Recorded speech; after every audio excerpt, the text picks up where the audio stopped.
Muuan lain opettaja halusi panna Jeesuksen koetukselle. Hän kysyi, opettaja, mitä minun pitää tehdä, jotta saisin omakseni iankaikkisen elämän? Jeesus sanoi hänelle, mitä laissa sanotaan? Mitä sinä itse sieltä luet? Mies vastasi, rakasta Herraa, Jumalaasi, koko sydämestäsi, koko sielustasi, koko voimallasi ja koko ymmärrykselläsi ja lähimmäistä niin kuin itseäsi. Jeesus sanoi, oikein vastasit, tee näin niin saat elää. Mies tahtoi osoittaa, että hän noudatti lakia ja jatkoi, kuka sitten on minun lähimmäiseni? Jeesus vastasi hänelle näin. Eräs mies oli matkalla Jerusalemista Jerikoon, kun rosvojoukko yllätti hänet. Rosvot veivät häneltä vaatteetkin päältä ja pieksivät hänet verille. Sitten he lähtivät tiehensä ja jättivät hänet henkihieveriin. Samaa tietä sattui tulemaan pappi, mutta miehen nähdessään hän väisti ja meni ohi. Samoin teki paikalle osunut leeviläinen.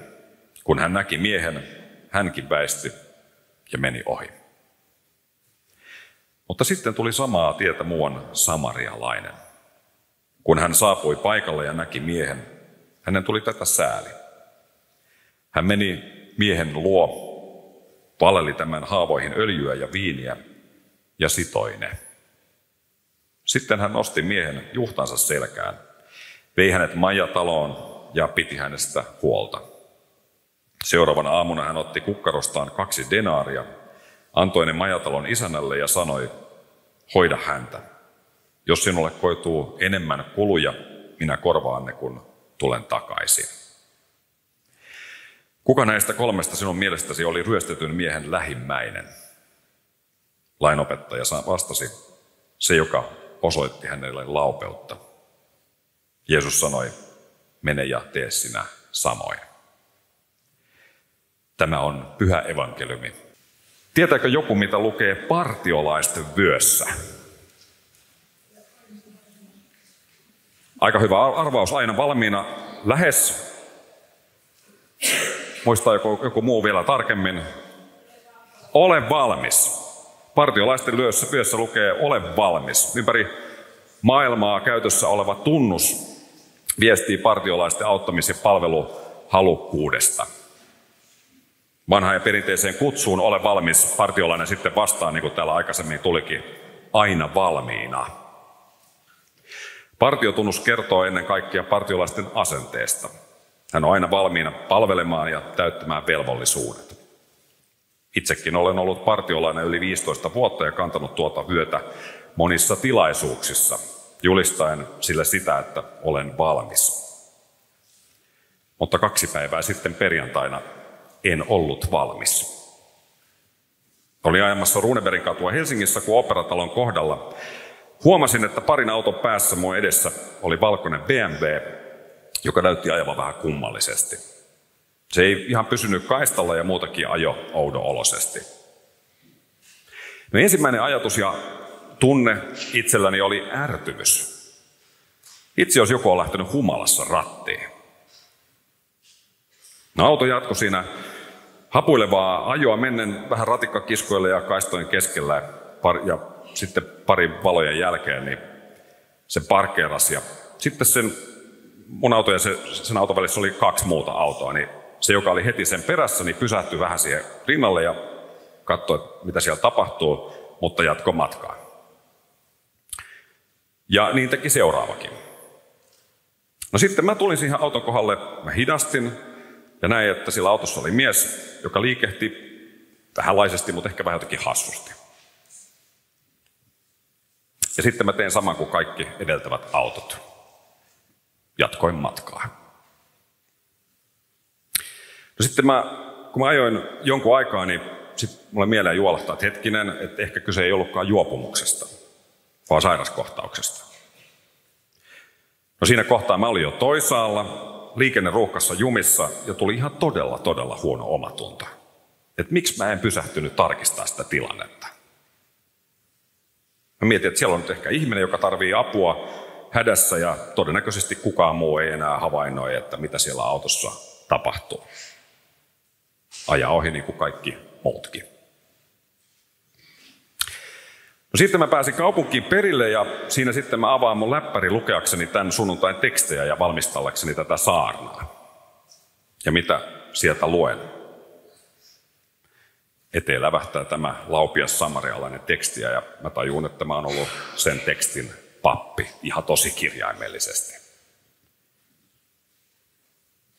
Eikä mulla ollut siihen mitään puolustusta. Tein yksinkertaisesti väärin. Tai harjoitin ehkä sitä vielä huomaamattomampaa, nimittäin olin tekemättä, vaikka olisi pitänyt tehdä.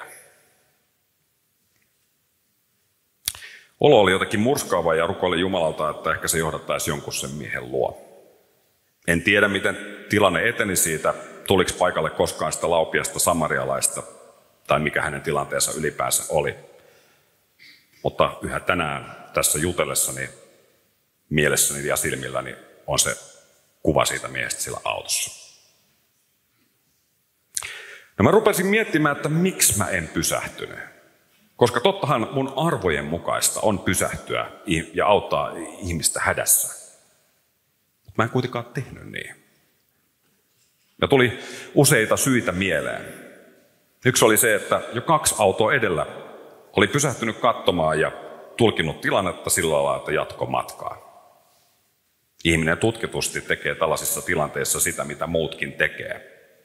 Koska me skannataan ympäristön normeja ja toimintatapoja ja mitataan sillä, että mikä on oikea tapa toimia.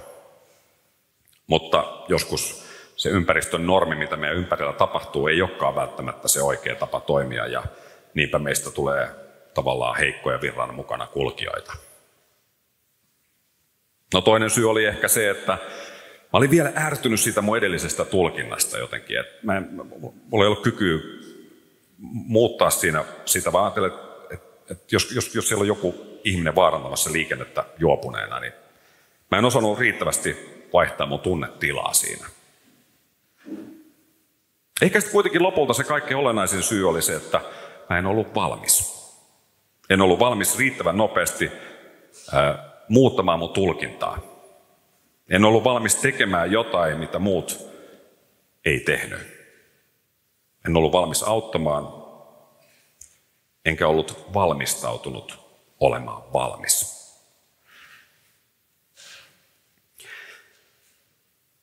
Rekolan seurakunta täyttää tänään 40 vuotta. Niihin vuosiin on mahtunut paljon upeata ja tärkeää seurakuntatoimintaa ja lähimmäisestä huolta pitämistä. Sitä on tehty jossain määrin seurakunnan työntekijöiden toimesta, mutta ennen kaikkea sitä on tehty seurakuntalaisten toimesta.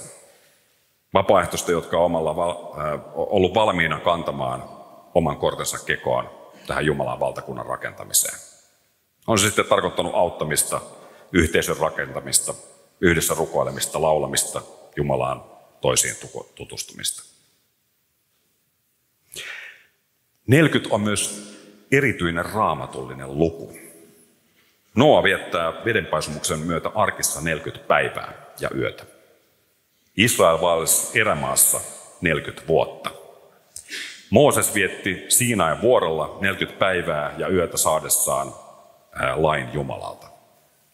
Jeesus paastosi erämaassa 40 päivää ennen julkisen palvelutyönsä alkua. Ja Jeesus ilmestyi opetuslapsilleen 40 päivän ajan ennen taivaaseen astumistaan. Muitakin esimerkkejä on. Näyttää siltä, että tuohon lukuun 40 liittyy usein jonkinlainen ehkä koettelemus, puhdistautuminen ja ennen kaikkea valmistautuminen tulevaan. 40 päivää tai vuotta se edustaa jotenkin aikaa, jonka Jumala antaa meille ihmisille kasvaa, puhdistautua tai valmistautua johonkin suurempaan. Siksi 40 ei ole vain historiaa, vaan oikeastaan viittaa tulevaan. Se on Jumalan antama valmistautumisen aika. Israelin kansa astui luvattuun maahan 40 vuoden erämaavaelluksen jälkeen ja alkoi uusi aika. Nyt kun Rekolan seurakunta tulee 40-vuotiaaksi, niin mietin, että mihin tulevaan Jumala meitä on täällä valmistanut. Hyvät ystävät, Jumala on aina uutta luova Jumala. Mitä on seuraavaksi luvassa? Rukoilkaamme, että Jumala meitä sen uuden äärellä johdattaa ja meidän silmiä tulevaan avaa. Tekee meidät alttiiksi siihen, mikä meitä odottaa. Se alttius ja valmiina oleminen, se vaatii valmistautumista. Hereillä olemista, kykyä reagoida, kun tarve tulee. Itse en ollut perjantaina valmistautunut, joten aion viettää seuraavat 40 päivää rukouksessa ja valmistautumisessa siihen, että seuraavalla kerralla olisi vähän valmiimpi tulevaan, jos nopea tilanne sitä vaatii. Että vuosikausia sitä partiovyötä kantaneena voisin jälleen hyvällä omalla tunnolla sanoa, aina valmiina. Miten me yksilönä ja seurakuntana vastaamme siihen, kun Jumala sanoo meille, ole valmis.